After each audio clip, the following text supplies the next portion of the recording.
This is the Priority Charity Bowl on News 3.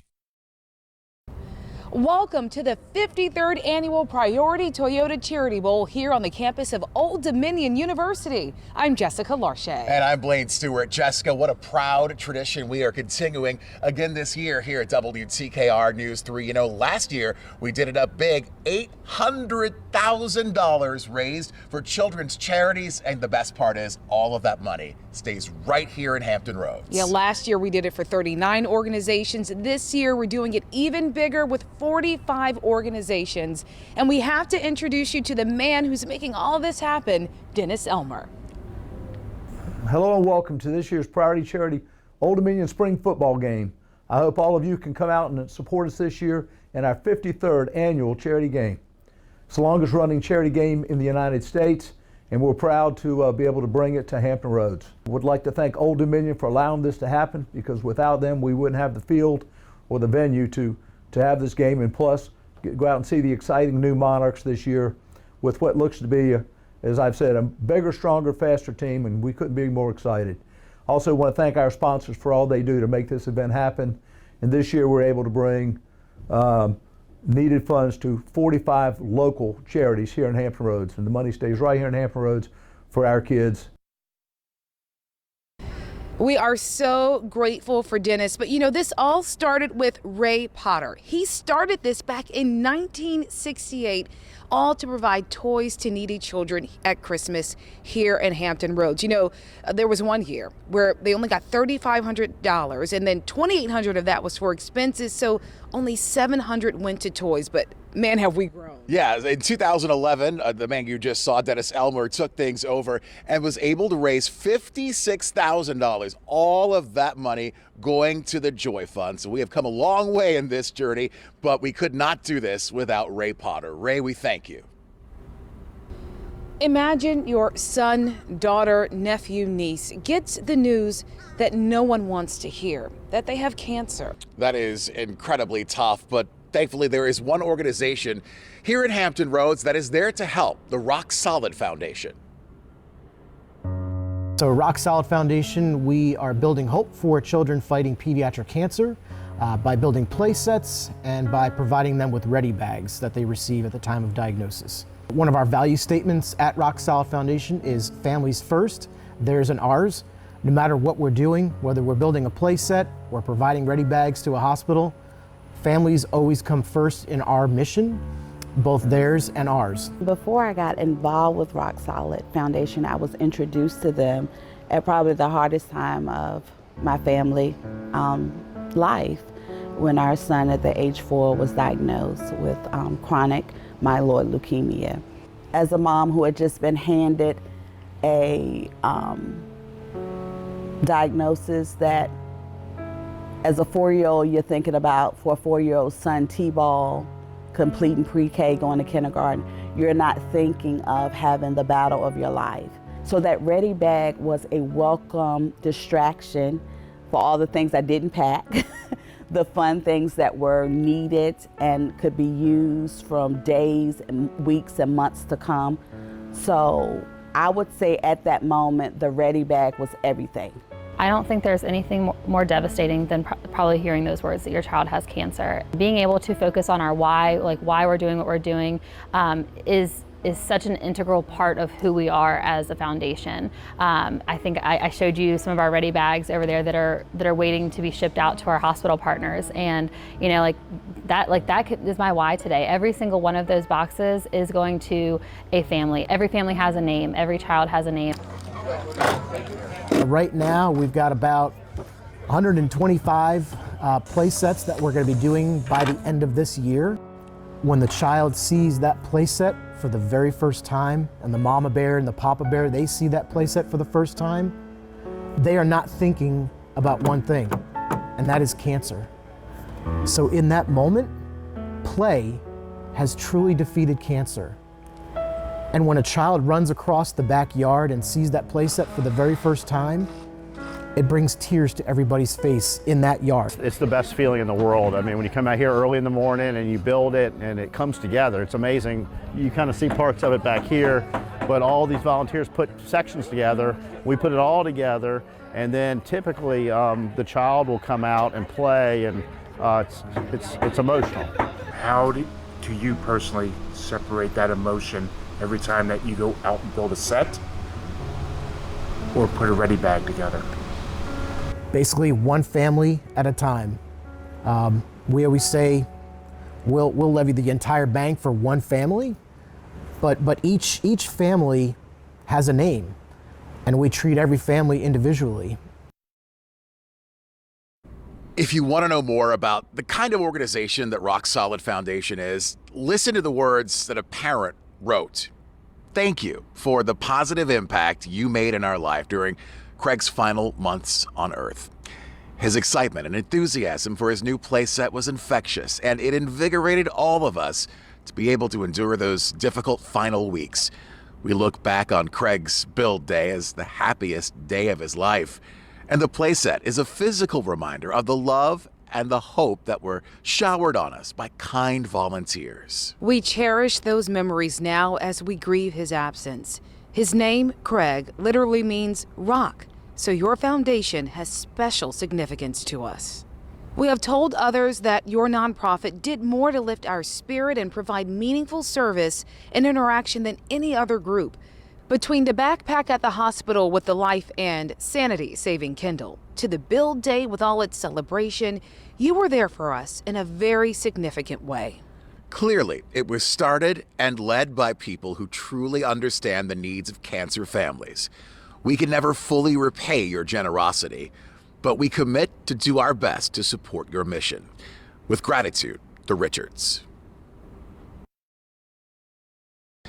Yeah, that family's words, no doubt, echoed by so many others who've been helped by Rock Solid Foundation over the years. And that's just one of a number of charities we are featuring today. Another is Virginia Beach Casa, court-appointed special advocates. They represent child victims of abuse and neglect who are too young to speak for themselves. And their goal is to help provide a safe and permanent home for them, one child at a time.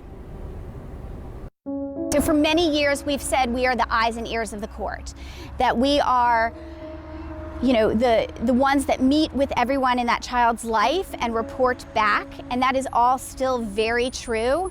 We're a community nonprofit group that trains volunteers to advocate for children who, at no fault of their own, are in the juvenile and domestic court system. They've been the victims of abuse or neglect. It's a scary moment for any child. They've in many cases been removed from a home, from their parents in some cases, from a school that they know. The stability, whether it was healthy or not, has been removed from their lives.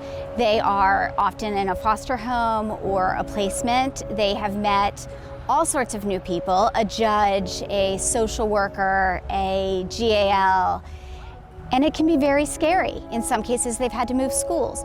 And because the process can take time and those positions can transition while the child is going through the system or while the case is being heard out, we as volunteers like to stay with a case from the inception.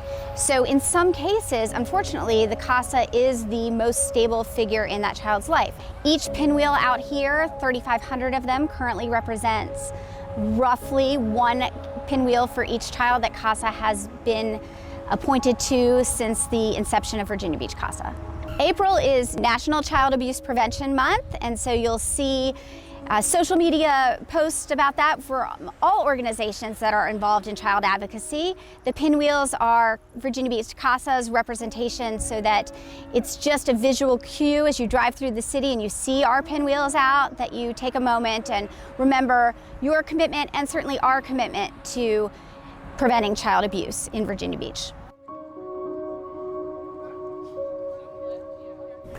It takes a lot of work. It seems like it's never ending because last year we were in September and we did the golf tournament and the charity bowl within 2 weeks of each other. But this year, getting back to the way we always envisioned it, having the charity bowl with the ODU spring game, it's stretched out, but that means you're working on something all year long.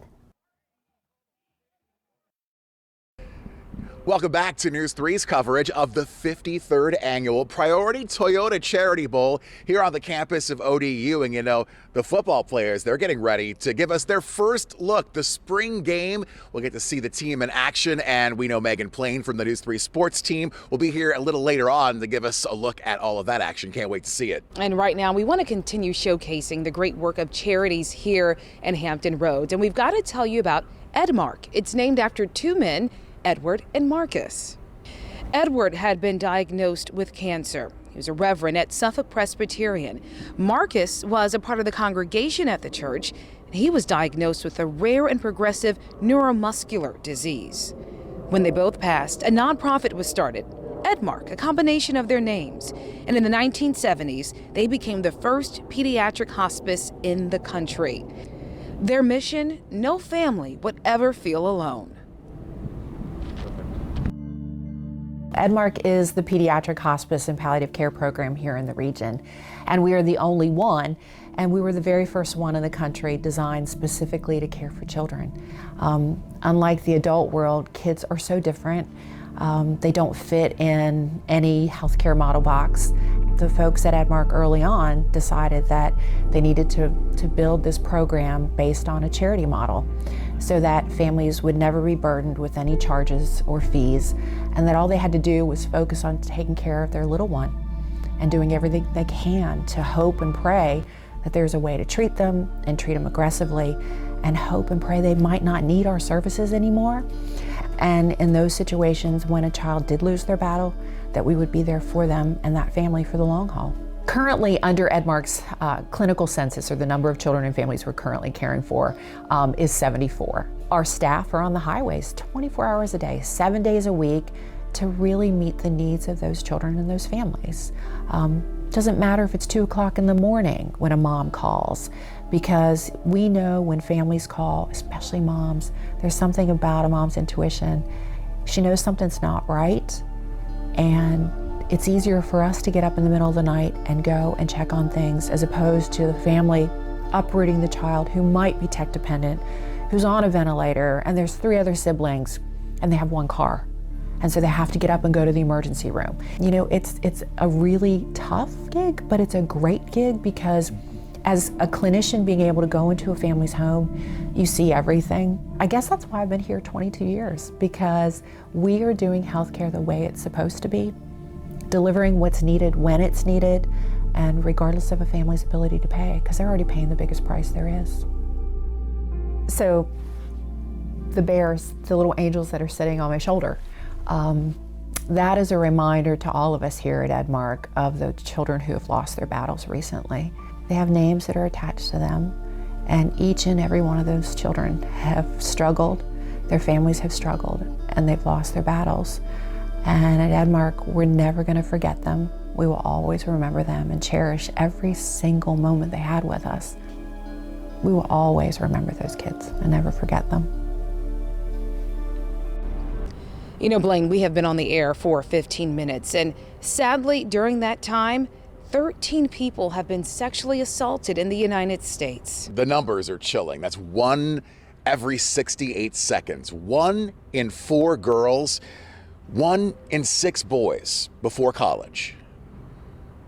Well, one of the reasons the number has increased to 68 seconds from every 2 minutes 10 years ago, one reason is actually empowering, because more survivors are coming forward to say their stories. That's actually a positive thing, but when you consider that the number is every 68 seconds, that is still appalling. And that's why our prevention programs are needed. Here at Fear to Freedom, we empower and educate students and communities to prevent sexual violence in all its forms. That includes sexual assault, domestic violence, and child abuse. So we have Hour to Empower programs that are for university students and community groups that take communities and students through what can be done to change that number, because that's what we want to see change. We want to see that number be less and less and less. So not every 68 seconds. When I started here at Fear to Freedom, I thought that this was a gender issue, that it was just for women. but it's not. Men are affected, girls are affected, boys are affected, those of all genders are affected. The way to reverse that statistic of every 68 seconds is for more people to be educated and more people to be empowered, more people to take a stand and say, this is not right. Domestic abuse is not right. Child abuse is not right. Sexual assault is not right, and it's not going to happen on our watch.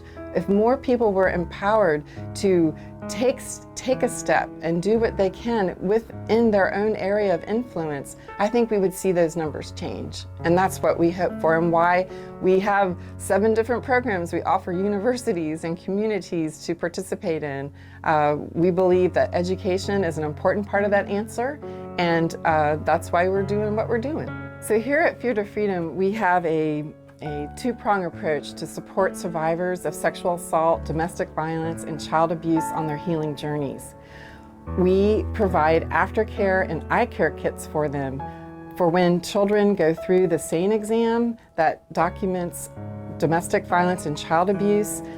Forensic nurses are able to give them items in our eye care and aftercare kits. And in the kits, they have things that will help them. They have clothing and toiletries, and for the children there's coloring books and a journal and crayons, but they also have Freedom Bear. Freedom Bear is Fear to Freedom's trademark therapy tool, and Freedom Bear was designed by a woman who was a survivor of a sexual assault when she was a child, and her teddy bear was ripped and had a hole in his heart. And so her name was Molly, and Molly used to take her fears and her concerns, she would put them inside of her bear's heart, and when she was ready to release them years later, she let them go. So Freedom Bear was designed so that here on his backpack there are little slips of paper so that the survivor can write their hurts and their pain, what is their concern, and put those inside Freedom Bear. And then however long it takes, it could be weeks, it could be months, it could be years, when the survivor is ready to let it go, they're able to take that out, and then their pain dissolves in water. Part of our aftercare kits here at Fear to Freedom are handwritten notes that our volunteers write. And again, that is one of the most important things in our aftercare kits, along with Freedom Bear. The fact that volunteers take the time to write a message to a survivor when they're in one of the most difficult times of their lives. When they receive this kit, they know that somebody is caring for them. Somebody took the time to write a message of encouragement and of comfort to say, it's not your fault, and you are brave, and be courageous, and messages of comfort at that time. If you have been a victim of sexual assault or you know someone who needs help, call this number, 1-800-656-4673. That's the Sexual Assault Hotline.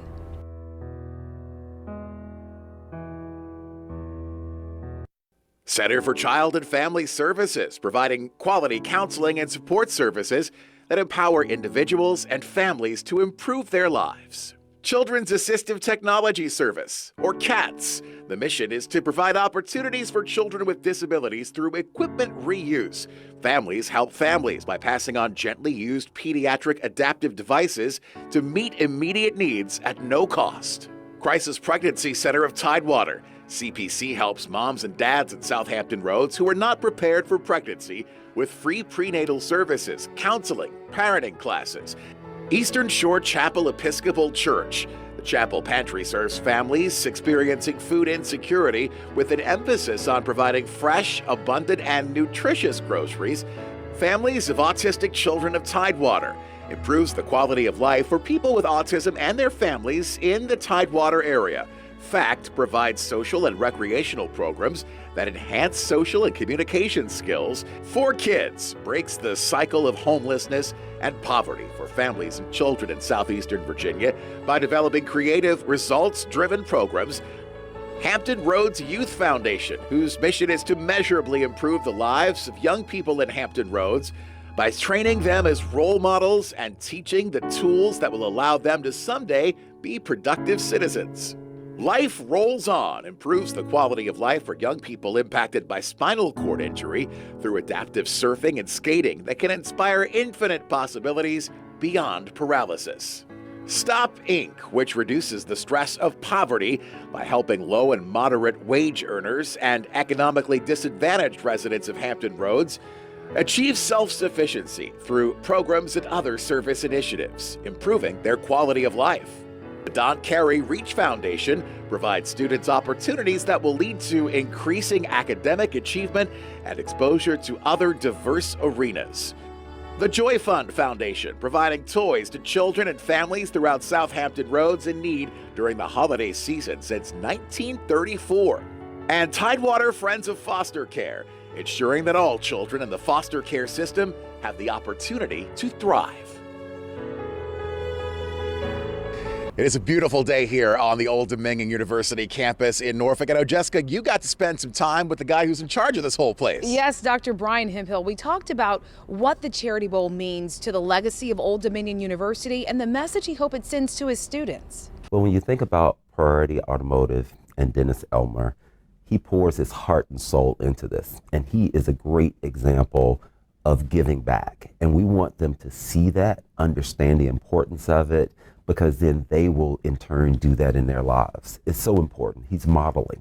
I know that the Children's Hospital, and is one that I was really happy that they were engaged as a part of this particular initiative. And there's so many other worthy causes that I know that the Priority Automotive will support with the Charity Bowl. And we want to make sure that we're doing our part at Old Dominion University to support this initiative. But I would like to say that I'm so excited as we are having this as a part of the spring football game, but also for the fact that we're going into the Sun Belt Conference and we're going to have an outstanding football season, and looking forward to all of our fans coming out and supporting the team. And you know, while I was talking with Dr. Hemphill, he said now that Old Dominion University is in the Sun Belt Conference, there's one big rivalry he's looking forward to reigniting. News 3 Sports Director Mark Davis picks up the story from there as he introduces us to another one of the charities benefiting from today's event, ODAF, the Old Dominion Athletic Foundation.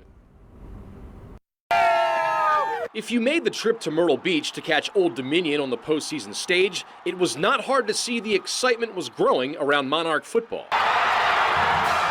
To see that many people make that trip down there was unbelievable. I mean, the alumni event that we had was, I still to this day, people say it was one of the best events we've ever put on at ODU, and so it was really special to be a part of it. The resurgence of the program, plus a jam-packed non-conference schedule in 2022, plus a new league, has equaled plenty of work for the Old Dominion Athletic Foundation. The excitement since joining the Sun Belt, our ticket sales have been just through the roof. Our non-conference home schedule is one of the best we've ever had, with Tech coming in here, opening up the season. But yeah, our season tickets have gone through the roof. And from when we announced our schedule, I think within the first 4 or 5 days, we sold over 1,000 season tickets. 6 home games grace the 2022 slate, headlined by that season opener against the Hokies and a visit from another in-state foe in Liberty. Combined with trips to UVA and East Carolina, it's the toughest non-conference schedule the program has ever seen. Come on, you get to open up with Virginia Tech. They came here a few years ago. I watched that on TV. It was a pretty fun game. So I think a lot of people are excited to get back and have them back here. Liberty's always a great opponent. They travel very well, so it's another in-state rival. And while there's excitement around that first game of the season, you'll also find plenty of fanfare around the final home contest.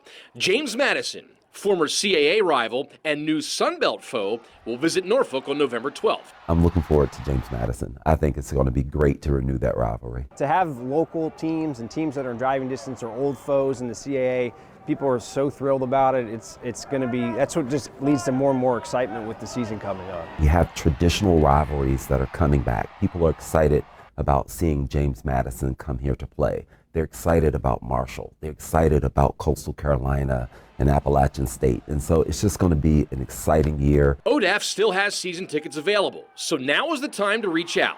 Just go to OldDominionAF.com for more information. May 1st is our deadline for our season ticket renewals, and after that we'll we'll go ahead and allocate as many season tickets as we can. And we hope to have this thing packed out for every game next year. And as for that season opener against Virginia Tech, that'll kick off here at Ballard Stadium under the Friday night lights on September 2nd. In Norfolk, I'm Mark Davis, News 3 Sports.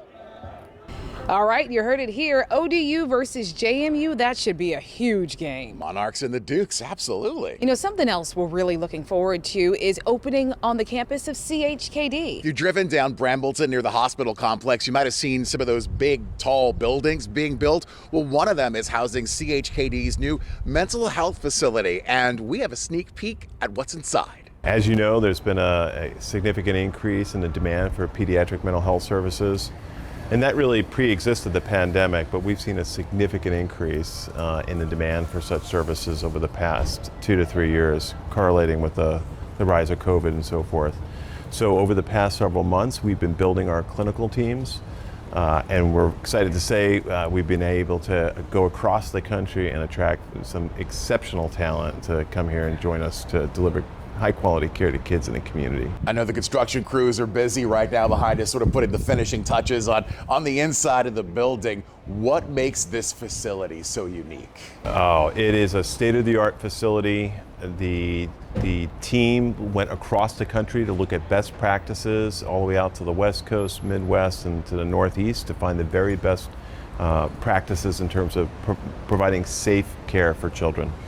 Some of the programming that we're going to do that's very unusual, it doesn't really exist anywhere in the state of Virginia, includes that we're going to have specialized units to take care of kids with complex medical disorders and co-occurring psychiatric illness, as well as kids, a specialized unit for kids with autism spectrum disorders and other neurobehavioral disabilities.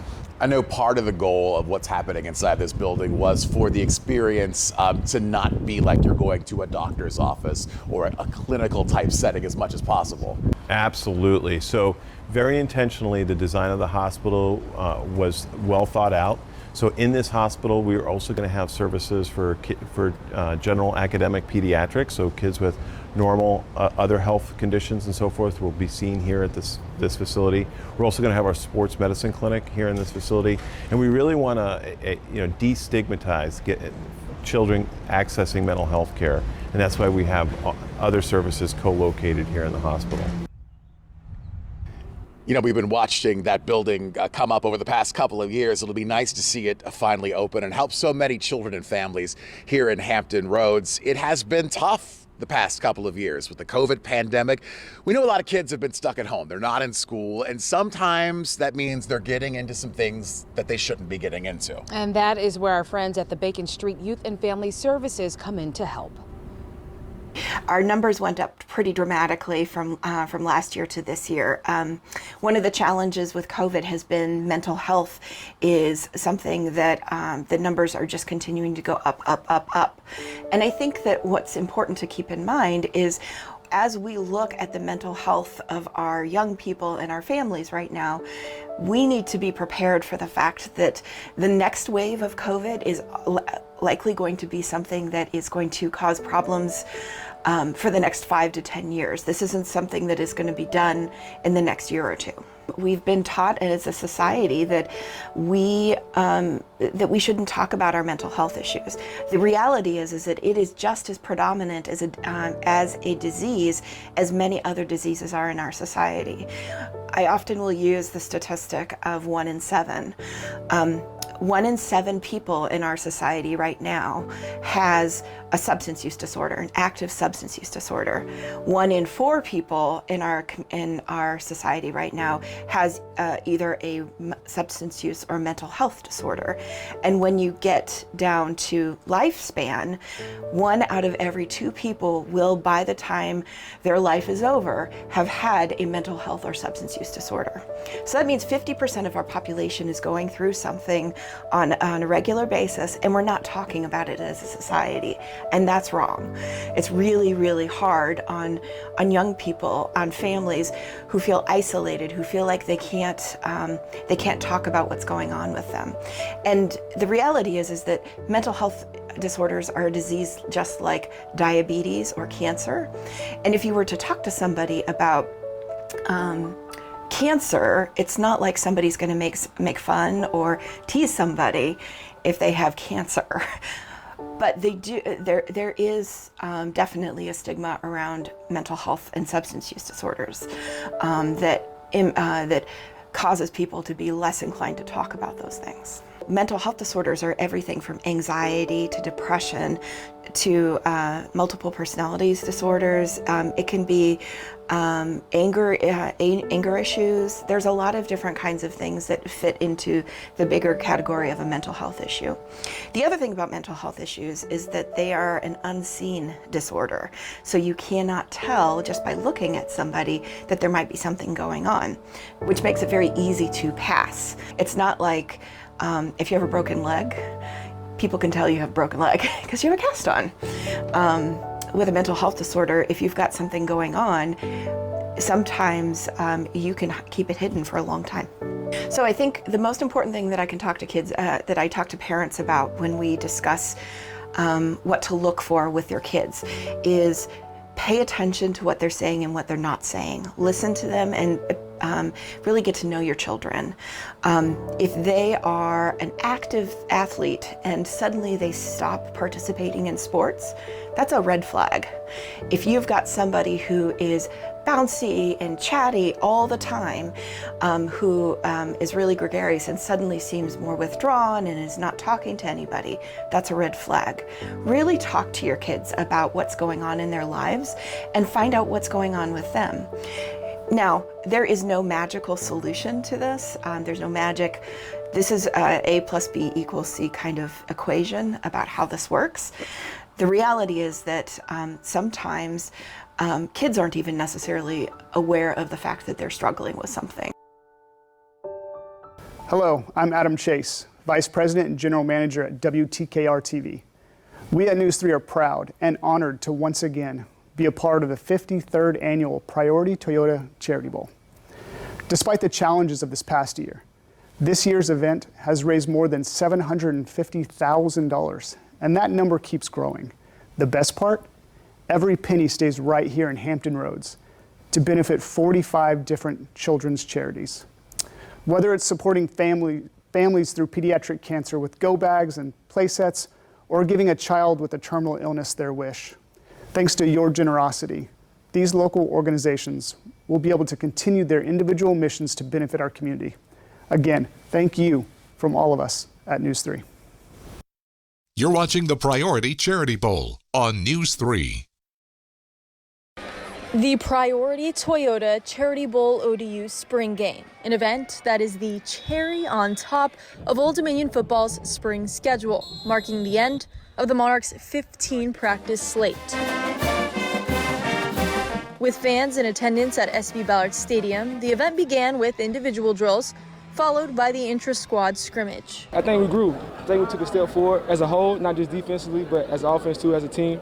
I think we took a step forward this spring. You really want to just be better on the 15th practice than you were on the first. You know, I mean, that's really the key. You know, part of it is when you got people out here like this, you want to see which guys are going to be able to perform with a little bit more pressure, just of people watching. And just getting used to being able to play in the stands. You know, have some people around. It's a different feeling than just being just with the team. So I think that's been great for our team as a whole. The spring game also bringing back notable ODU football alumni. Philadelphia Eagles wide receiver Zach Paschall stopping by to check out his former squad. It's amazing coming back. I mean, I remember when I was playing in here, the stadium definitely didn't look like this.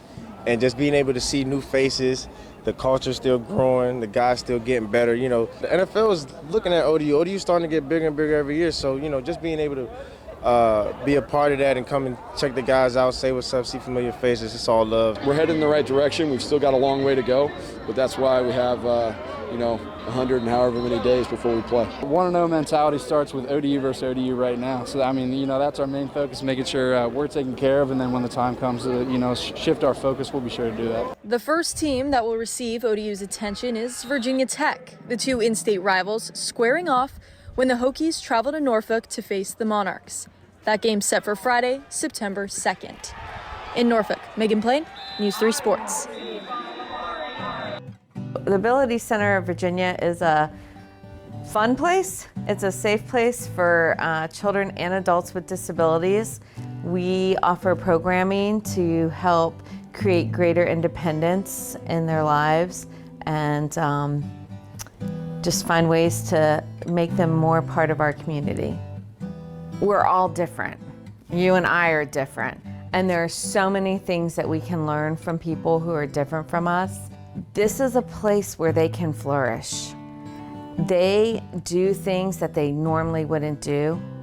It helps them to, I don't want to say find their true meaning in life, but it helps better their lives.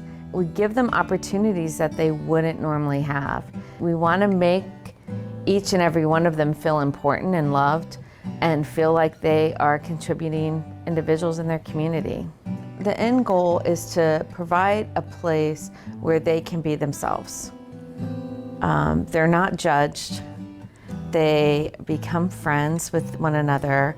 It's a safe place where they are all equal, and their disability isn't what makes them different. It makes them stand out, and it's what makes them them. Kyle on the end there is a ladies' man. He's probably smiling that big because there was a girl standing in front of him or somebody.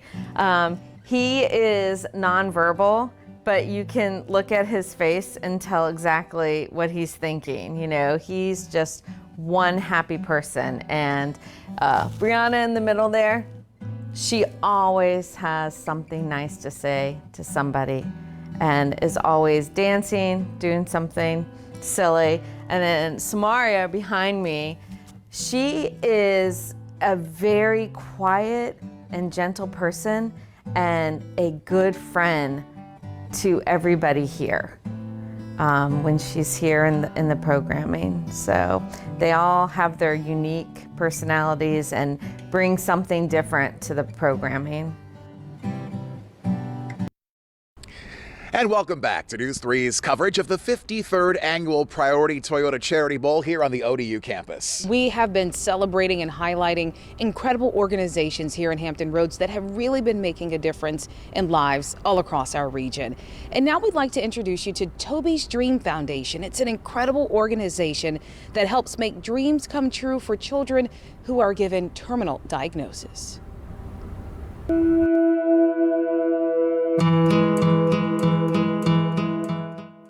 Dalton was a funny, sarcastic, intelligent, just all around awesome kid. He was smart, he was witty, and you try and, as a parent, to say, okay, well, we need you to do this, Dalton. And he would come back with something really quick, and I'm like, dang, you're right. So he was hard to argue with. He gets that from his mom. He just wanted to be a normal kid, and then cancer crept in. When he was 9, he was diagnosed with Ewing sarcoma in his left leg. He had some chemo and limb salvage surgery. We tried to keep his life as normal as possible, and if that meant going to doctor's visits and chemotherapy, and he did it. Not always with a smile on his face, but most of the time with a smile on his face. We got him a shirt and it said "Missing Leg Story," and it had a picture of a $20 bill on it, because Dalton didn't like to be stared at, but when you're bald and you're 12 or 11 and you're missing your leg and you got a prosthetic leg, people are going to stare. So I think he decided he was going to lean into it and just have some fun with it. One time a little kid at elementary school, he said, are you missing your leg? And he said, no, it's on vacation, it's coming back next week. So just a goofball. But like Jen said, he didn't want to be defined by cancer. He just wanted to be a regular kid. Loved baseball, loved animals, especially lemurs. So he had a big picture of a lemur on his prosthetic leg. And Jen, his mom here, got tired of saying, go get your leg, put your leg on, so he named it Larry. I mean, that video is Dalton. That's our family, is him just being a goofball, jumping around. He's got one leg and he's dancing. Not that it's a high bar, but he's dancing way better than I ever could.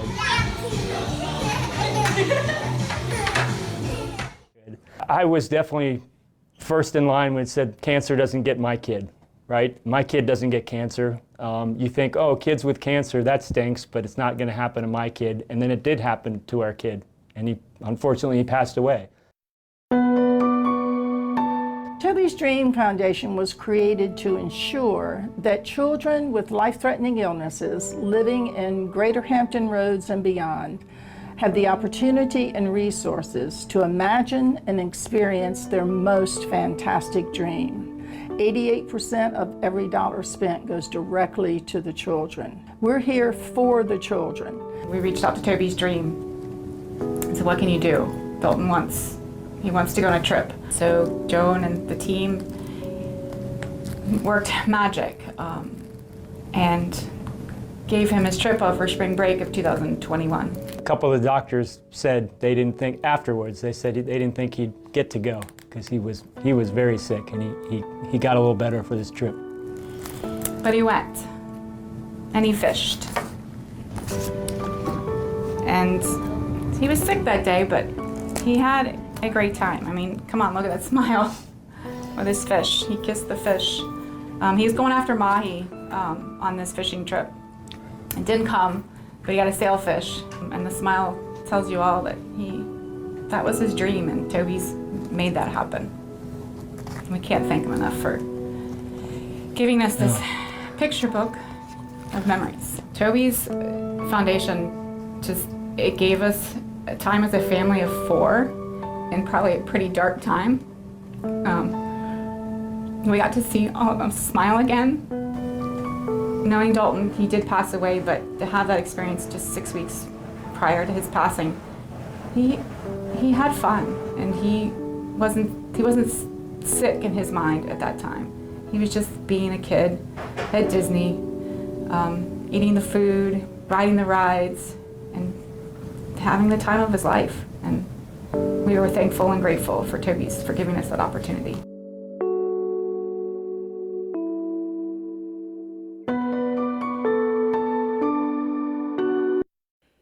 Aid Now brings education, health, sanitation, and physical resources together to assist individuals, especially children in need, in our local Hampton Roads community, in the country, and around the world. The mission at Children's Health Investment Program, or CHIP, is to build a healthy community by building a healthy child, with the vision that all children enter school healthy and ready to learn and succeed. Daniel's Grace helps cancer families survive and thrive by providing financial assistance for daily living needs. E3 Elevate Early Education and the new E3 School serves all children 1 to 5 years old. The innovative mixed income model is focused on the elements of high quality that lead to kindergarten readiness. Elf Patrol Incorporated provides Christmas for children in hospice care, living in shelters, or who are homeless. Their motto, sharing hope, one smile at a time. Hooked on Hope provides fishing outings at no cost for families in the pediatric cancer community. Judeo Christian Outreach Center empowers homeless families, individuals, and veterans to recover from crisis situations and return to being self-supporting, productive, and independent members of our community. Recovery for Life rescues and empowers children, teens, and adults seeking freedom from addiction. Storehouse Food Pantry provides groceries to supplement the food needs of families in Virginia Beach. The Eliza Hope Foundation's mission is to provide a center that meets the needs of children with autism spectrum disorder and other developmental delays. Their dedicated therapists offer specialized services, interventions, and therapeutic environments that include the necessary equipment, structures, and support. The River Ellis Foundation provides financial assistance to those in the Hampton Roads community who have encountered an unexpected hardship and need help. Young Life Multi-Ethnic's purpose is to build leadership teams to walk alongside adolescents during their turbulent years during high school and college.